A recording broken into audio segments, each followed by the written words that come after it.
तो संघर्ष और तेज होगा, तेज होगा और पर की लड़ाई होगी। हम कुर्बानी देने के लिए तैयार। पटना में हत्या होती है उद्योगपति का, कोई नहीं सुरक्षित है इसके राज्य में। हम कहना चाहते हैं पूरे बिहार के युवाओं को कि आपको नौकरी देने का हक सरकार को है। अगर सरकार आपको नौकरी नहीं देता है तो आपको चाहिए कि बेरोजगारी भत्ता दे, वो देना ही पड़ेगा। और आपका नाम? जिला सचिव भारतीय कम्युनिस्ट पार्टी मार्क्सवादी। किस तरह से हड़ताल के आंदोलन को देख रहे हैं? ये हड़ताल जो है मूल रूप से 4 श्रम संहिता जो लागू किया, हमारे मजदूरों के, खेतिहर मजदूरों के पुरखों ने शहादत देकर 8 घंटे का काम का अधिकार हासिल किया।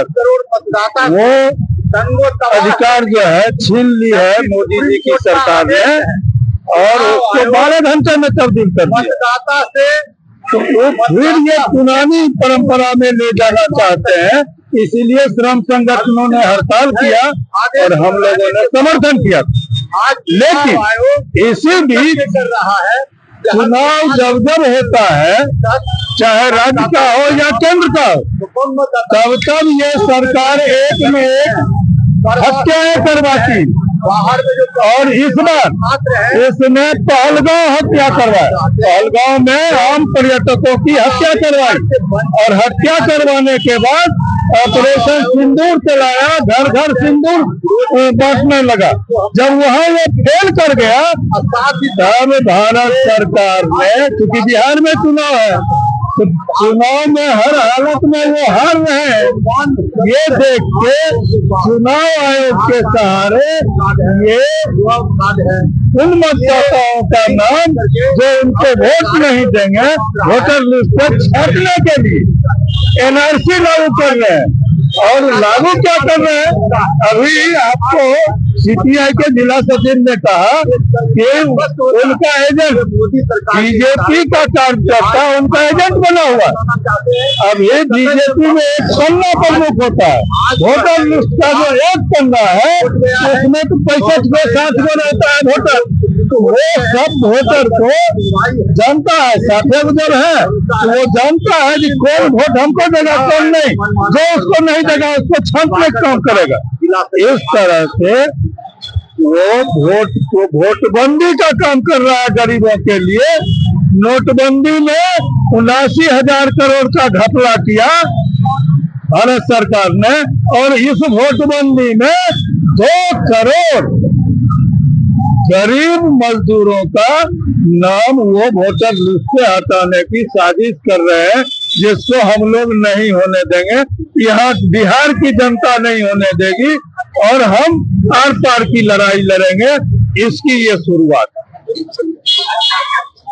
सर आपका नाम? नरेश शाह जी, भारत बंद के आंदोलन को कैसे देख रहे हैं?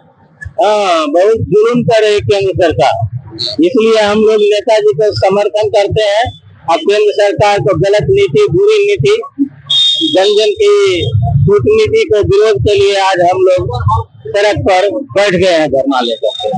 हमारे साथ मौजूद है पूर्व लोकसभा प्रत्याशी अवधेश राय जी, इनसे जानेंगे हड़ताल के आंदोलन को किस तरह से देख रहे हैं। देखिए, आज का जो बंद है वो महागठबंधन का, इससे पूर्व देश के 11 ट्रेड यूनियन संगठन ने हड़ताल की नोटिस दिया था।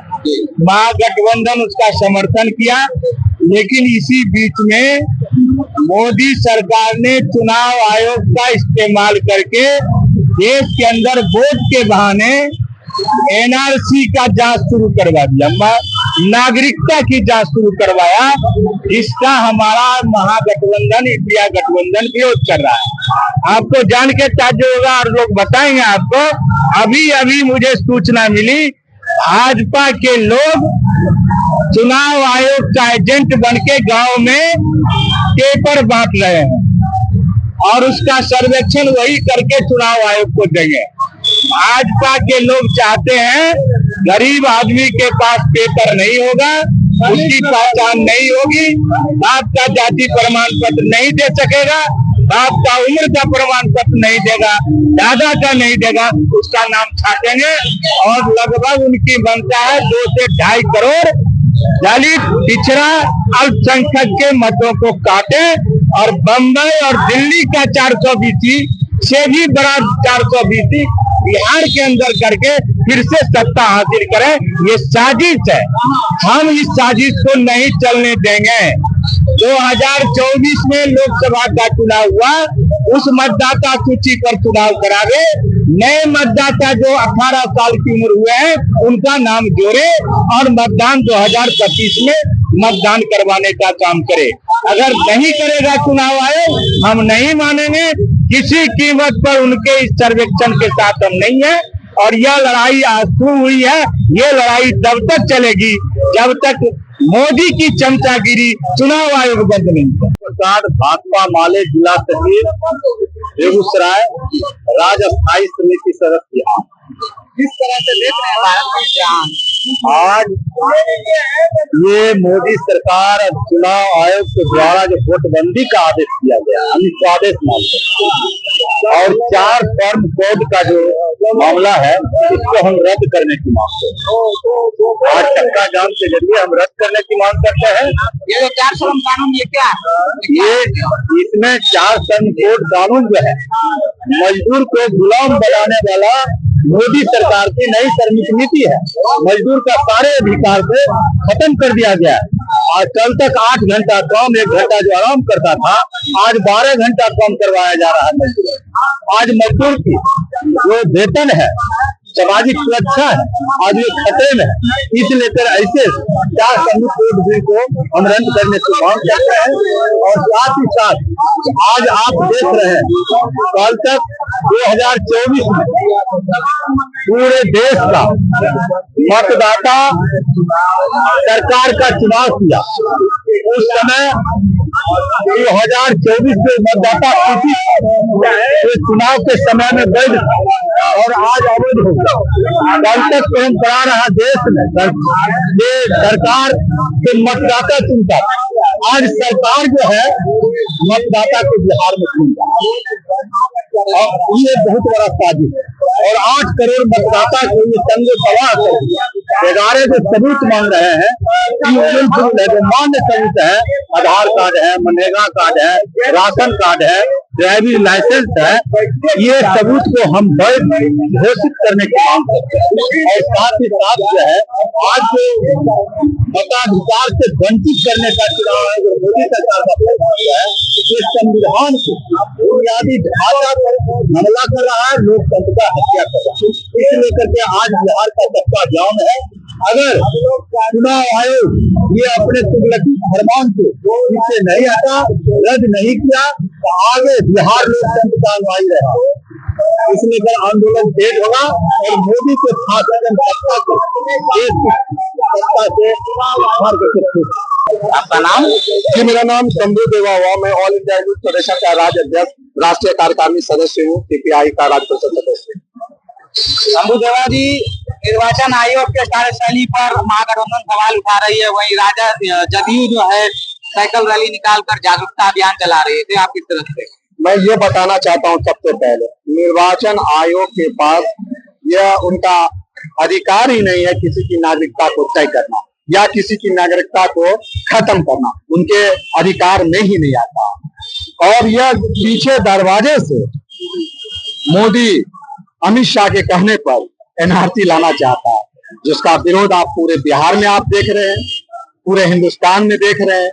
और आप जो देख रहे हैं, ये जनता का आक्रोश, यह चाहता है मोदी, नीतीश, तमाम लोग कि जो गरीब गुरबा है वो वोट नहीं दे, अल्पसंख्यक वोट नहीं दे, दलित वोट नहीं दे, जिसका हम विरोध करते हैं। अगर वो कहते हैं कि गलत है, बहुत लोग फर्जी है वोटर, तो आप उन्हीं वोट से प्रधानमंत्री बने हैं, पहले इस्तीफा दीजिए। आप गृह मंत्री हैं, इस्तीफा दीजिए। आप मुख्यमंत्री हैं, इस्तीफा दीजिए। वो तो कर नहीं रहे। अगर इस तरह का चीज चलते रहेगा तो संघर्ष और तेज होगा और पर की लड़ाई होगी। हम कुर्बानी देने के लिए तैयार। तो आप कुर्बानी देने के लिए तैयार हैं, आप युवाओं की बात कर रहे हैं। इससे पहले तो नीतीश जी ने 35% आरक्षण महिलाओं के लिए दे दिया है और युवा आयोग का गठन कर रही है। युवा आयोग वो ऐसे नहीं दिए हैं। ऑल इंडिया यूथ फेडरेशन ने लंबे समय तक संघर्ष किया और इसी के कारण उनको देने पर बाध्य किया। हम कहते हैं या तो नौकरी दो, नहीं तो बेरोजगारी भत्ता दो, वह भी 15,000। अभी तो आयोग बना, आगे और लड़ाई चलेगी। हम कहना चाहते हैं पूरे बिहार के युवाओं को कि आपको नौकरी देने का हक सरकार को है। अगर सरकार आपको नौकरी नहीं देता है तो आपको चाहिए कि बेरोजगारी भत्ता दे, वो देना ही पड़ेगा। 35% आरक्षण महिलाओं, हम तो इसका शुरू से स्वागत करते हैं, लेकिन महिलाओं की सुरक्षा की होनी चाहिए गारंटी। बिहार में जिस तरह से बलात्कार बढ़ रहा है, अपराध बढ़ रहा है, झुंझुना मत थमाइए।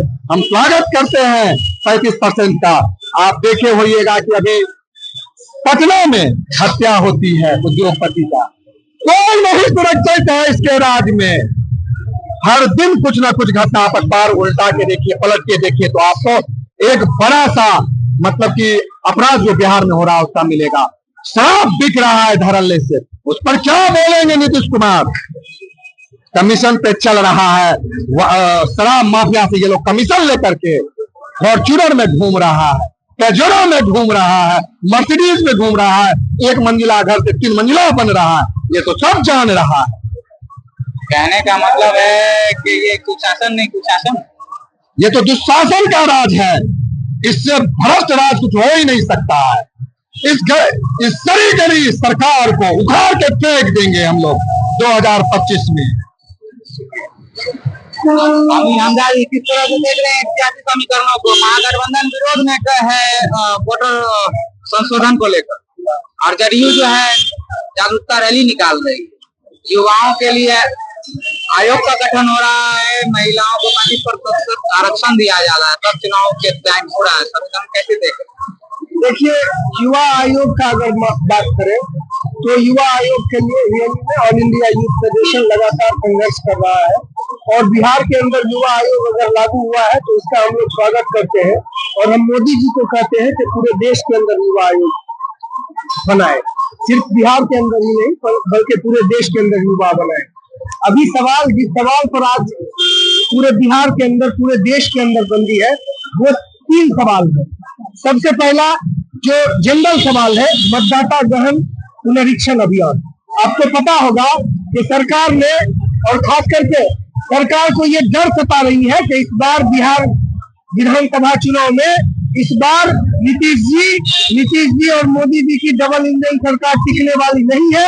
इस बार महागठबंधन की सरकार बनेगी, इसलिए सत्ता का दुरुपयोग करके चुनाव आयोग का सहारा लेकर के इस तरह का जानबूझ के नीति अपनाया गया, ताकि 4 करोड़ युवा जो वोटर है, 4 करोड़ जो वोटर है, उनके मताधिकार पर हमला हो, वो मत नहीं दे पाए, इसलिए इस तरह की नीति बनाई गई है। आपको पता होगा कि 2000 कह रहा है कि 2003 में जो वोटर लिस्ट में जिनका नाम है, अब भाई 2003 में तो पूरे बिहार के किसी भी युवाओं का नाम नहीं होता, क्योंकि 18 साल की उम्र में वोटर लिस्ट में नाम जाता है। एक बार और बता दूं कि ऑल इंडिया यूथ फेडरेशन ने लड़ाई लड़के 21 साल के उम्र को 18 साल करवाया। कई जद्दोजहद हुआ पार्लियामेंट में, वहाँ लड़े, लाठी खाए AIYF के, तब 21 साल के बदले 18 साल हुआ। 18 वर्ष की उम्र में अगर वोट देने का अधिकार है तो वो अभी AIYF कर देंगे, और ये सब लड़ाई लड़ाए। अभी जो तत्काल है 2003 में आप कहते हैं कि जिनका नाम वोटर लिस्ट में है उनको ये 11 डॉक्यूमेंट देने पड़ेंगे, जिनके पापा का नाम है उनको 11 डॉक्यूमेंट देने पड़ेंगे। जो गरीब लोग जिनको डॉक्यूमेंट बनाने के लिए नहीं आता, जिनको ज्ञान नहीं है कि कैसे डॉक्यूमेंट बनेगा, वो तो डॉक्यूमेंट नहीं दे पाएंगे, और जब डॉक्यूमेंट नहीं दे पाएंगे तो उनका नाम वोटर लिस्ट में नहीं जुड़ पाएगा। इस तरह से 4 करोड़ से ज्यादा लोग जो मतदाता है और जिस वोट को जीतकर प्रधानमंत्री नरेंद्र मोदी बने हैं, वो उस वोट से वंचित हो जाएंगे। अगर दम है प्रधानमंत्री को तो वो रिजाइन देकर, और उनके जितने सांसद हैं बिहार से ही रिजाइन देकर फिर से चुनाव कराए। पुनरीक्षण करा के फिर से चुनाव करे, अपना वोट लेना था ले लिए, लेके प्रधानमंत्री बन गए। और अब आप कहते हैं जब आपको लग रहा है कि बिहार के अंदर हम चुनाव हार जाएंगे, हमारी डबल इंजन की सरकार चली जाएगी, तब जानबूझकर उस वोट को ध्रुवीकरण करने के लिए और उस वोट को काटने के लिए देख रहे हैं कि देश के युवा, बिहार के युवा अब इस सरकार से तंग आ गया है। आपको रोजगार के नाम पर हो चाहे शिक्षा के नाम पर हो, तमाम मामलों में बिहार सरकार फेल है और महागठबंधन की सरकार बन जाएगी। तब आप कह रहे हैं कि मतदाता पुनरीक्षण अभियान, क्या जरूरत है मतदाता पुनरीक्षण? उसका और भी तरीका हो सकता है।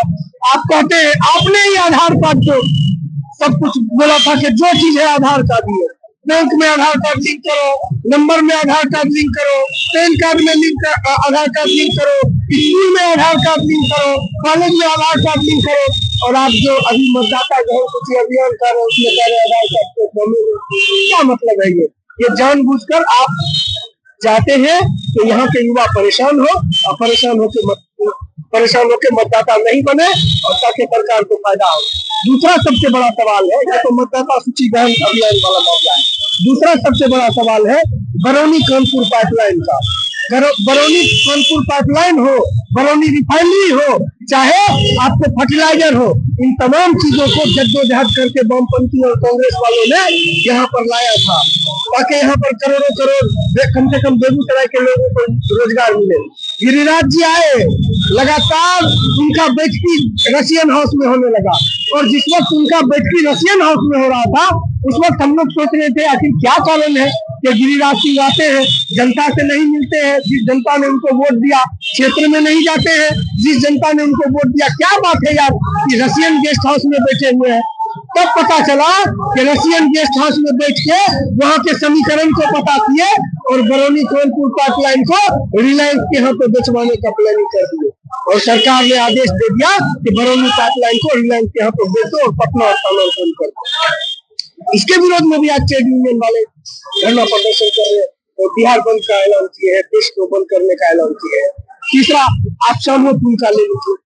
शामो पुल, बड़े बड़े मंत्री जाके बोले कि शामो पुल बनेगा, ये कर देंगे, वो कर देंगे, किसी ने नहीं किया, वो कर देंगे।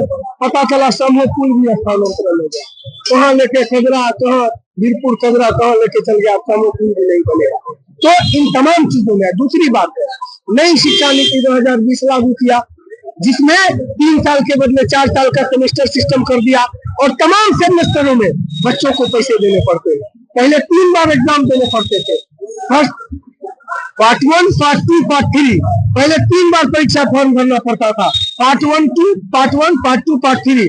अब आपको 8 बार एग्जाम देना पड़ेगा, 8 बार, 4 साल का कर दिया, 8 सेमेस्टर कर दिया, 8 बार एग्जाम देना पड़ेगा, 8 बार परीक्षा फॉर्म भरना पड़ेगा और 8 बार एडमिशन कराना पड़ेगा और इन तमाम चीजों में आपको 4 बार पैसा देना पड़ेगा।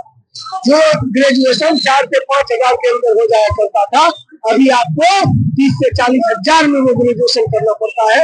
ये आर्थिक बोझ बच्चों पर नई शिक्षा नीति 2020 लाया, इसलिए हम लोग इसके खिलाफ हैं और खिलाफ में हम लोग यहाँ पर प्रदर्शन करने आए हैं। महागठबंधन, ट्रेड यूनियन और वामपंथियों का जो आज हड़ताल है उसके समर्थन में हम लोग। आपका पद और नाम? अमीन हमजा, राष्ट्रीय सचिव AIS। किस तरह से देख रहे हैं हड़ताल को? हड़ताल तो सफल है, कामयाब रहेगा, आप लोगों की मांगे पूरी होंगी? कामयाब होगा। क्या नाम? मेरा नाम आगम कुमार। बोलेंगे तुझे? हड़ताल सक्सेसफुल है, तमाम जनता त्राहिमाम में है, हर वर्ग के लोग, चाहे किसी वर्ग, किसी जाति से आते हो, यहाँ न कोई जाति है न धर्म है। हिंदू के कहते हैं हम, गिरिराज बाबू हिंदू के सम्राट है, लेकिन काम हो हिंदू है, सिर्फ वहाँ मुसलमान नहीं है। क्या पुल बनना बंद हो गया? बागों में भाषण दिए थे नितिन गडकरी, पुल नहीं बनेगा मैं दोबारा वोट मांगने भी नहीं आऊंगा। इस हिसाब से गिरिराज जी को इस्तीफा देना चाहिए, गिरिराज बाबू। लेकिन फिर भी कहते हैं नीतीश सरकार जहाँ बिहार सरकार की बात करती है, सुशासन की सरकार जो बनी हुई है, कहते हैं शराबबंदी पूरा है, गरीब बच्चों को पकड़ कर जेल भरता है, माफिया जो है जिससे रुपया लेते हैं रोड पर चलता है, करोड़ों गाड़ी से दिन दहाड़े हत्या होती है। अभी गोपाल घर का हत्या हुई पटना में, 300 गज की मीटर, कहाँ है सुरक्षा? कहते थे जंगल काम हम इंसान हम तबाह हम। उसके बाद दूसरी बात है किसान को, जहाँ तक डीएपी की बात होती है 1400 रुपये 1350 रुपये बेचने की बात होती है, लेकिन जब समय आता है तो डीएपी 2800 रुपये बोरी मिलता है। जहाँ तक कोल्ड स्टोरेज की बात है, हर साल भाड़ा बढ़ता है, 300 जगह किसान त्राहिमाम है, ना खाद मिलता है, ना पानी समय पर मिल पाता है, कुछ नहीं, कहीं व्यवस्था नहीं। सरकार निकम्मी है, इनको कहीं इस्तीफा देना चाहे। अभी जो मुद्दे की हड़ताल हुई है, मतदाता सूची प्रोटेक्शन, माता आधार कार्ड ही मानते थे, जिन्होंने मेरे भाई कहा आधार कार्ड सच्ची है, लेकिन अभी कहता प्रोटेक्शन होगा, इसका नाम छोड़ो, उसको जोड़ने की बात नहीं करता। प्रोटेक्शन करते दूसरे गरीब पूर्वाध छट जाए, हम वोट बन के और सरकार बना लें। इसलिए तमाम बातों के लिए आसार मेरा सच्चे फूल है। सरकार कहीं कुछ आप भी मेरे साथ ही सरकार को विरोध करना चाहिए, लगातार कर्मचारी विरोध जारी रहेगा, इसके तहत में समर्थन। आपका नाम? मेरा नाम कैलाश यादव, किसान नेता। Subscribe to One India and never miss an update. Download the One India app now.